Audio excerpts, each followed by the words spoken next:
when you learn how to use those base elements to start experimenting, I kept expanding, particularly to a mat-based practice. And a mat-based practice that was closed on had very different parameters, but every facility I worked for was like, nope, nope, this isn't massage, nope, this isn't what our customers want. And I'm like, dude, your customers don't know what they want. Yeah. Your customers just want what you were trained in school in this little box, and it never changes, and it's massage, massage, massage. And it's like, but if I could deliver a better service for pain management, I could be like that plumber. I could make more money. And what happened was we had a rental. We had a home in Round Rock. I looked up like local ordinances, and it was just like, it might as well have said, don't have a drive-through out of your house, and don't piss off your neighbors. It might as well have said that. So I'm like, okay, we had a spare garage that was carpeted, and that became my studio. It wasn't fancy, it wasn't posh, but I started along with the website and video production and YouTube and whatever to like skewer Thai massage. There was no massage on my menu of services. There was no table, there was no cream, there was no glide, there was no nudity. And massage therapists around me were like, I don't understand, like, it's like you're not really selling, massage. The difference was I was skewering that keyword, so people who were coming in from out of state were coming to see me because they were in town in Austin for a week for a business thing from San Diego. They'd had Thai massage in San Diego. They wanted to get it while they were here. So over time, what happened was I was working at a chiropractor's office, and I had doubled up working in private practice in my home. And over time, as this continued to grow, I started to teach, and then I needed infrastructure for teaching and workbooks and DVDs and video production and all this other stuff. So I held on to both of these jobs until I could no longer afford to stay at the chiropractor's office. That was what really happened. And ever since then, I've been a huge proponent of massage therapists having their own businesses. That's dope. That's dope, because that's you're the first person that I ever heard about Thai massage through. Like I didn't even know that was a thing.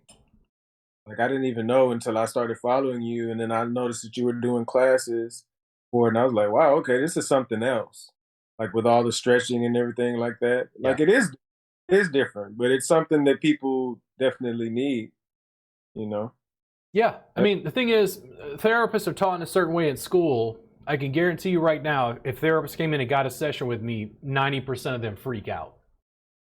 They're like, dude, I don't understand. This shit is amazing, but this is not what I was taught in school. And I go, oh yeah, well, this is continuing education. We just expand on that thing. But I think it's a lot like food. Like one of the things that caught me with your food is like, one, you seem to have a grasp of savory and sweet. You could do desserts just as well as you could do tacos or whatever else. And then also like the Caribbean influence. There's sometimes the cuisine, like if somebody grows up and they eat Italian food, they have a harder time breaking sometimes into like Indian or different kinds of cuisine. I was always very, I don't know, like I was the guy who I would go to an Indian restaurant and to their buffet, and I'm like, I tried chana masala for the first time, and I would literally take a photo or write it down and then go home and look up a recipe. Because I'm like, I had no idea what was in it. Garam masala? What's garam masala? But once you had the tools, you could start to mix them in different ways. So I would do like Southern cuisine, but I would use a little bit more like French technique or something I had picked up. And then people were like, the food, it's slightly different. You know what I mean? Yeah. Yeah. Yeah. I think that's so important because a lot of people, even when they do jump out there and to do something different, they're still kind of staying in that box. And you have to make yourself unique, in a way, because we're all massage therapists or we're all chefs, but everybody has their own style, I'm definitely in a situation where both in your cuisine and your body work. Some people think it's like I'm trying to get students to be like me. And I'm like, no, I'm trying to get you to be you. Your tools, your body size, your body weight, your mobility is different. Sometimes even when I teach, I have to change it to like fit it to your body. But it's because I'm trying to give the students more tools, more spices, more ingredients, more understanding of the basic chemistry involved to be able to manipulate it to the point where, to me, it's like molecular gastronomy. You're starting to play with like terpenes and flavor molecules and limonene and, you know, whatever. It's like to like get different flavor compounds and stuff. Sure. There's a lot of room for expansion in the massage marketplace, and that's why I'm such a big proponent of people being in private practice, because I don't see facilities as promoting it. Mm-hmm. Yeah. They have a sort of a fear of you, Eldra, being an individual, because like, if people really like you and you leave, how do they replace you? Mm-hmm. Yeah. Yeah. That's a shame, though. That's a shame, because people can't grow like that. I mean, I guess their businesses will grow, you know, because they're kind of keeping people down, and you know they can pay them, you know, a certain wage, and Yeah. There's room in the mass marketplace for massage envy, and I don't say that disparagingly. The challenge is, where are the independent providers providing the services above and beyond? Because the way I always compared it, I almost, if I hadn't gone into bodywork, I probably would have gone into culinary arts in some form. And I guarantee you, I'd be sitting down like reading Harold McGee talking about molecular gastronomy, and like I'd be making weird foams and like stuff out of grass I picked in the yard, or you know, just because I just want to keep pushing the edges, right? Sure. But what is that in our industry? What does that look like? And for me, I don't think it's a big deal to work on a mat. I still teach on a table if the students need it. But the students are just like, man, this is weird. This is on a mat. It's like, I don't think it's that weird. This is me. Like, I eat with a fork and a spoon and a knife because I grew up in the West. But when I have a meal that has chopsticks, I'm like, yay, this is cool. Can I get to practice use chopsticks again?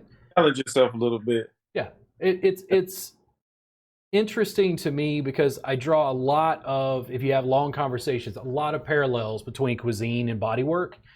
And what I kept telling people was, I worked in a chiropractor's office and I had my private practice. My private practice, I was unapologetic. 2 hours, mat-based, Thai massage, that's it. And over here, it was 30 minutes or an hour on a table. I had to be a brutal mechanic and help people with stuff, and I did. But the difference was I got so much better outcomes from these 2-hour sessions. Then I expanded it to 3. And when I expanded it to 3, massage therapists were like, people won't pay for 3 hours. I'm like, my bank account and schedule says otherwise. So, hey, hold on just 1 second. Okay. So yeah, I make a lot of comparisons with that sort of artisanal thing. Like, to me, this was a manifestation of insurance billing, and it felt a little bit more like fast food. And I like fast food. I don't have any problems with Whataburger or In-N-Out or P. Terry's or whatever. But what I really wanted to do was a 5-course meal with local ingredients that were in season, where I could sit down with a person for 2 or 3 hours. I was like, what's this? And massage therapists were the ones who started to like, I don't understand. This is 3 hours of tissue work is too much. And I'm like, you're assuming that you're only using the tools that you use with your hands and elbow. I use my feet, my knees, my shins, and like joint mobilizations and long held compressions with shear. Totally different experience.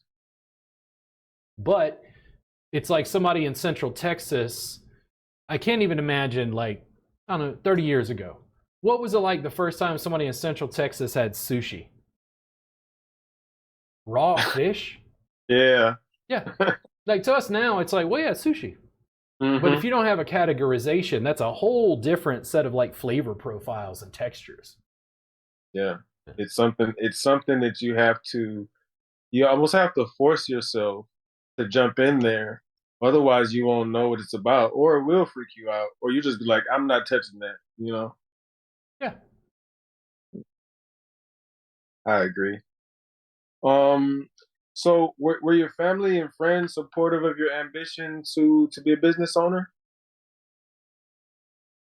Oh man, I think one of the things that happened was, for me, the biggest divide I see with being a small business owner or an entrepreneur and the general public is the people who have a job where they go in, they clock in, they get paid for a certain number of hours. They have a hard time understanding, like, entrepreneurs sometimes don't have a day off unless they schedule it.